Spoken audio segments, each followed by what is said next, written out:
quiero compartir contigo una palabra que lleva por título que es la complacencia de Dios. Y la complacencia de Dios es el agrado que el Padre siente en Cristo y por ende en sus hijos. Día y noche, día tras día, semana tras semana, mes tras mes, desde el principio hasta el final de cada año. Recuerda algo, se trata de Cristo, porque es su olor agradable delante de Él. Cristo tiene un valor incalculable. Alguien podría decir, ¿por qué, pastor? Bueno, por ese sacrificio maravilloso debido a su obediencia y a su amor por el Padre. En Números, capítulo 28, versículos del 1 al 2, la palabra del Señor dice: habló Jehová a Moisés diciendo: manda a los hijos de Israel y diles mi ofrenda, mi pan con mis ofrendas encendidas en olor grato a mí guardaréis, ofreciéndomelo a su tiempo. Increíble. Atención a lo que viene. Dios habla de tres cosas: mi ofrenda, mi pan, a tiempo. Cualquiera pudiera pensar que estamos hablando de ofrendas, pero la mayor ofrenda que existe fue Él. Al hablar de ofrenda es lo que es de Él. Cuando Él dice mi pan es su honra, y a tiempo significa porque es de corazón, voluntario y por amor a Dios. Nunca hagas nada sin que existan estos tres requisitos: voluntario, de corazón y por amor. Vayamos a Hebreos 5:9. La Biblia dice: habiendo sido perfeccionado, vino a ser autor de eterna salvación para todos los que le obedecen. Ahí puedo entender Números y comprendo que se está refiriendo a su ofrenda. ¿Cuál fue la ofrenda del Padre? Nuestro Señor Jesucristo. ¿Para qué fue esa ofrenda? No solamente para salvarnos, sino para que sea tu pan, tu sustento, tu diario vivir, tu alfa y tu omega. ¿Y por qué fue a tiempo? Sencillo, porque Dios te ama, te ayuda, te protege, te sustenta, pero también te puede corregir. En primer libro de Crónicas, capítulo 17, versículos del 1 al 2, hace referencia al pacto de Dios con David. Y dice: aconteció que morando David en su casa, dijo David al profeta Natán: he aquí yo habito en casa de cedro, y el arca del pacto de Jehová debajo de cortinas. Y Natán dijo a David: haz todo lo que está en tu corazón, porque Dios está contigo. ¿Qué significa eso que sentía el rey David? Eso se llama vivir en el propósito de Dios.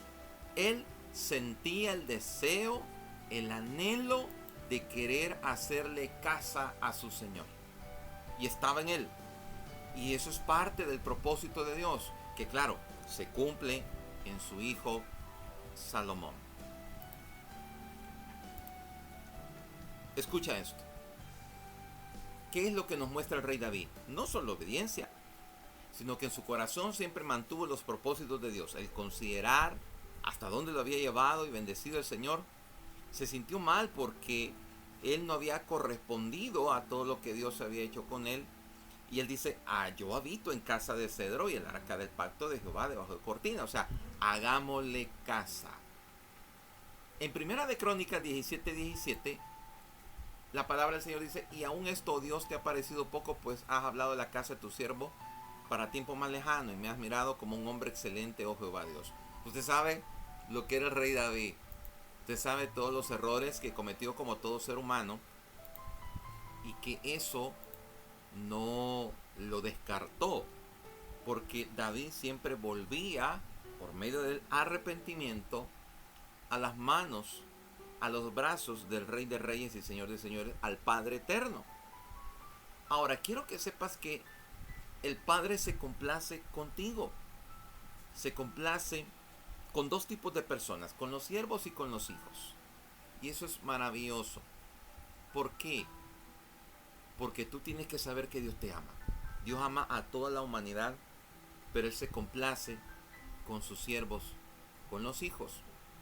El rey David fue exaltado por Dios mismo, pues dice: me ha mirado como un hombre excelente.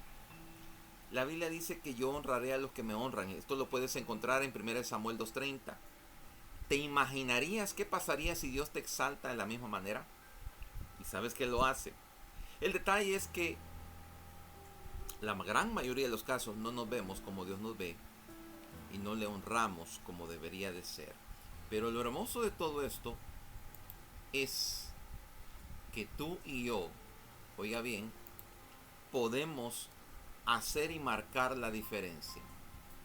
En segunda de Crónicas 26, del 5 al 8, la Biblia dice: y persistió en buscar a Dios en los días de Zacarías, entendido en visiones de Dios, y en otros días que buscó a Jehová, él le prosperó. Y salió y peleó contra los filisteos y rompió el muro de Gat y el muro de Jabnia, el muro de Asdod, y edificó ciudades en Asdod y en la tierra de los filisteos. Dios le dio ayuda contra los filisteos y contra los árabes que habitaban en Gur-Baal y contra los amonitas. Y dieron los amonitas presentes a Usías, y se divulgó su fama hasta la frontera de Egipto, porque se había hecho altamente poderoso. Te explico rapidito esto. Cuando la palabra dice que él persistió, es que tú y yo hemos nacido para ser guerreros. Y todo guerrero persiste. Todo guerrero o guerrera no se da por vencido.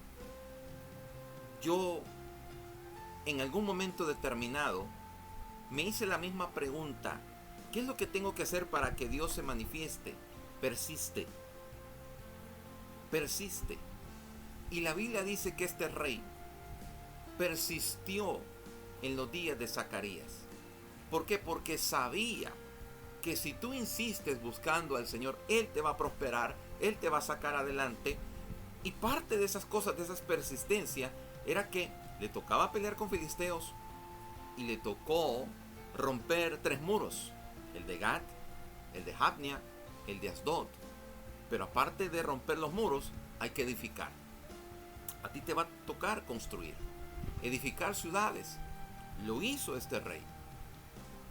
Y dice que cuando él lo hizo, Dios le dio ayuda.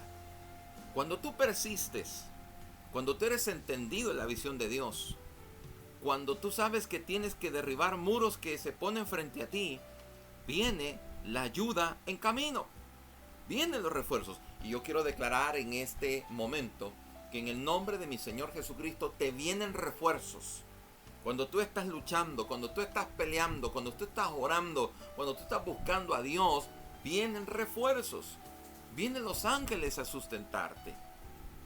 Dios le mandó a este rey a que pudiese derrotar a los filisteos. Derrotó a los árabes, derrotó a los amonitas. Y mira cómo son las cosas. De estos 3 grupos, dice que los amonitas le dieron presente a Usías. Entonces estoy hablando de el rey Usías. Y se divulgó su fama hasta la frontera de Egipto, porque se había hecho altamente poderoso. Es Dios quien ubica. Es Dios quien establece. Es Dios quien hace cosas grandes y maravillosas. La búsqueda constante de Dios hace que Él se complazca y te bendice. Te dejo 3 pensamientos. No te frustres de este camino o retrocedas. Sigue adelante. Pensamiento número 2. Llevas una dirección correcta. Solo vive en base a los principios de Dios. No pongas excusas para no obedecer, para no servirle. Recuerda que a Dios no se le puede mentir. Él conoce lo que hay en el corazón del hombre. Él dice en las Escrituras que Dios no puede ser burlado. La palabra es engañado. Y número 3. Define estrechar cada día tu relación con Dios y disponte a vivir bajo los propósitos de Él. Si tú en ese instante quieres orar conmigo, permíteme que yo interceda y puedo orar por ti y levantar tus manos. Y en el nombre de Cristo Jesús las cosas van a cambiar. Pero tienes que luchar, tienes que hacer tu parte, tienes que hacer lo que a ti te corresponde. Los refuerzos vienen en camino. ¿Lo crees? Padre, gracias por este momento, por esta palabra, por esta oración. Gracias porque tú te complaces en aquellos hijos que luchan, que se esfuerzan, que están cada día, Padre Celestial, con el estandarte. Pero por todos aquellos que se han sentido desfallecidos, que se han sentido tristes, se han sentido acongojados, les levantamos las manos Declaramos fuerzas como las del búfalo, alas de águila, pie de gacela, en el nombre de nuestro Señor Jesucristo. A ti sea la gloria, la honra y la alabanza. Amén, amén y amén.